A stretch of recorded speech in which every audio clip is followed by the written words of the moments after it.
السلام عليكم ورحمة الله تعالى وبركاته. إخواني أخواتي، كنتمنى تكونوا بخير وعلى خير وبصحة جيدة.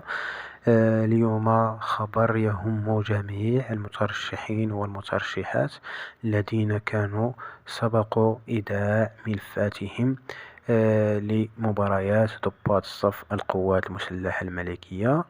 اليوم من مصادر موثوقة تم تحديد موعد إرسال الاستدعاءات بالنسبة لضباط الصف القوات المسلحة الملكية. قبل ما نشوفوا هذا الخبر، كنتمنى ديروا اشتراك في القناة وتزيدوا تدعمونا بلايك للفيديو وبارطاج باش يوصل لأصحابكم اللي مهتمين بهذا الفيديو وبهذه المباريات العسكرية وشبه عسكرية.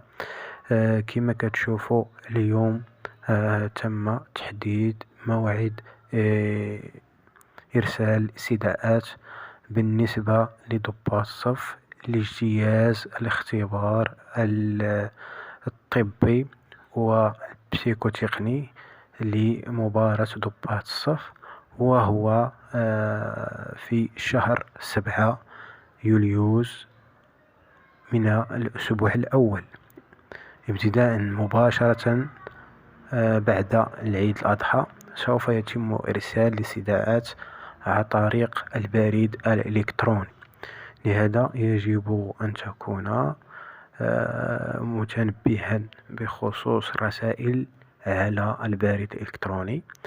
راه تما غادي توصلك كونفيكاسيون بالنسبة لضباط الصف.